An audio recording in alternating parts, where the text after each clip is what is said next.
मित्रों, क्या आपको पता है गौ माता ने समस्त स्त्रियों को ऐसा कौन सा श्राप दिया था जिसकी वजह से आज तक समस्त नारी जाति को वह श्राप भोगना पड़ रहा है। गौ माता का एक ऐसा श्राप जिसे टाला नहीं जा सका। दोस्तों, वो श्राप कौन सा था, जानने के लिए वीडियो को पूरा जरूर देखें। नमस्कार दोस्तों, स्वागत है आपका हमारे YouTube चैनल पर। दोस्तों, सच्ची श्रद्धा से कमेंट में जरूर लिखें जय श्री कृष्णा, हर हर महादेव। चलिए दोस्तों, वीडियो में आगे बढ़ते हैं और जानते हैं कि गौ माता ने समस्त स्त्रियों को ऐसा कौन सा श्राप दिया था। दोस्तों, एक समय की बात है जब भगवान श्री कृष्णा अपनी राजगद्दी पर विराजमान थे, तब उनके पास देवर्षि नारद मुनि आते हैं और कहते हैं, हे प्रभु, मैं आज मृत्यु लोक में भ्रमण कर रहा था, तभी एक स्त्री ने पूछा कि पहले स्त्रियों के बच्चे होते थे तो वह पैदा होते ही चलने लगते थे, परंतु अब ऐसा नहीं होता है। यह क्यों प्रभु? मुझे इस प्रश्न का उत्तर याद नहीं था, इसलिए मैं आपके पास आई, कृपया मुझे इस प्रश्न का उत्तर बताएं। श्री कृष्ण कहते हैं,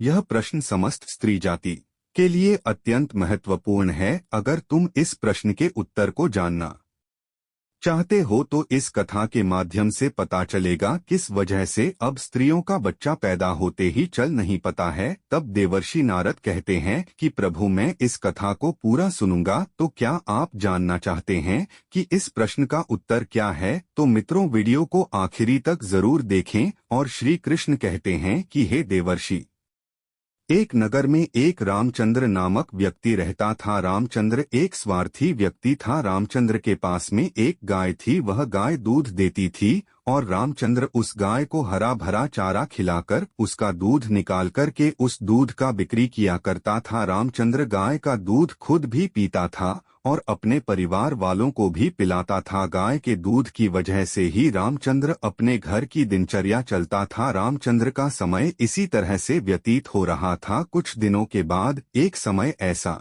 आया कि जब रामचंद्र को गाय ने दूध देना बंद कर दिया। जैसे ही गाय ने दूध देना बंद कर दिया तो इधर रामचंद्र ने उसे गाय को चारा डालना बंद कर दिया। और एक दिन ऐसा आ गया कि उस दिन रामचंद्र ने गाय को बहुत मारा पीटा और उसने उस गाय को घर से ले जाकर जंगल में छोड़ दिया। अब वह गाय बेचारी अकेली पड़ गई। बेचारी अकेली जंगल में इधर उधर घूमती फिरती है और एक दिन जंगल में बने एक मंदिर के पास में पहुंचती है और भगवान से विनती करते हुए कहती है, हे भगवान, मैं आपसे यह विनती करती हूँ कि हमें गाय की योनि में डालकर कितना गलत काम किया है। श्री कृष्ण कहते हैं कि देवर्षि, वह गाय कहती है, देखिए, जो आपकी 84 लाख योनियों में सर्वश्रेष्ठ यानी मानव की है, वह कितना पाप और कितना दुष्कर्म करता है।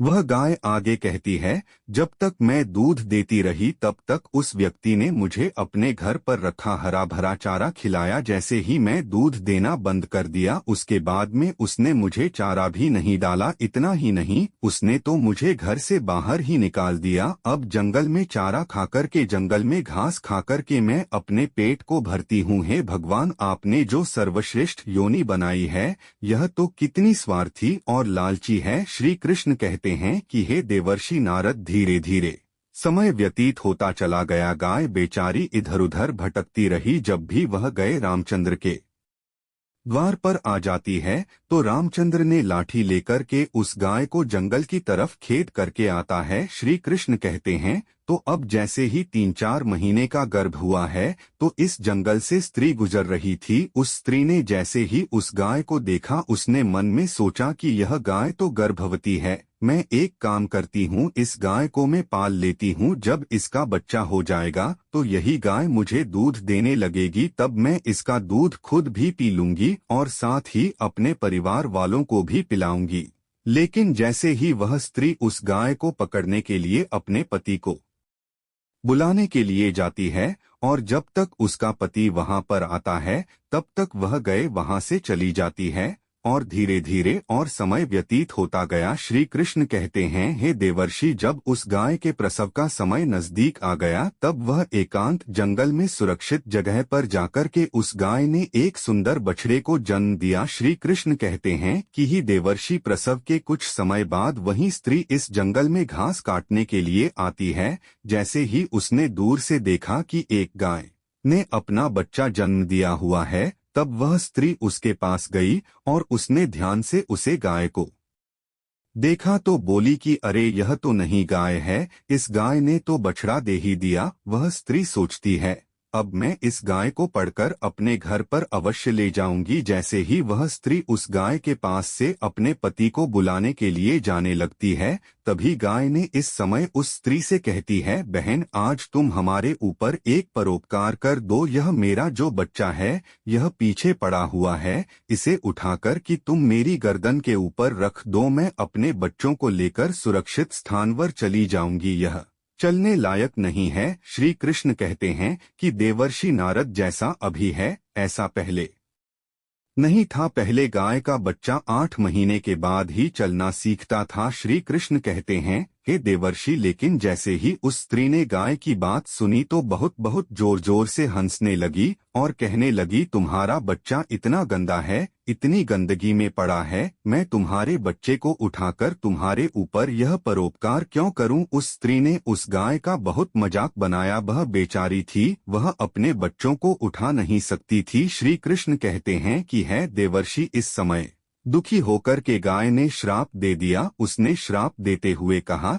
कि जो आज तुम्हारा बच्चा जन्म लेने के बाद तुरंत चलने लगता है, लेकिन आज मैं श्राप देती हूँ आपके बाद तुम्हारा बच्चा जन्म लेने की 10 महीने बाद ही अपने पैरों पर चलने लायक होगा। और जो यह मेरा बच्चा आज चल नहीं पा रहा है और यह आज के बाद पैदा होते ही बहुत जल्द अपने पैरों पर चलने लायक हो जाएगा। श्री कृष्ण कहते हैं कि देवर्षि, इसी श्राप के कारण स्त्रियों का बच्चा जन्म लेते ही अपने पैरों पर चल नहीं पाता। सतयुग में सुखदेव पैदा होते ही अपने पैरों पर चलने लगे थे और वेद व्यास भी जन्म लेने के तुरंत ही बाद अपने पैरों पर चलने लगे थे। यह बात तो सतयुग की थी, लेकिन कल युग में ऐसा नहीं है। बच्चों को अपने पैरों पर चलने के लिए कम से कम 9 से 10 महीने लग जाते।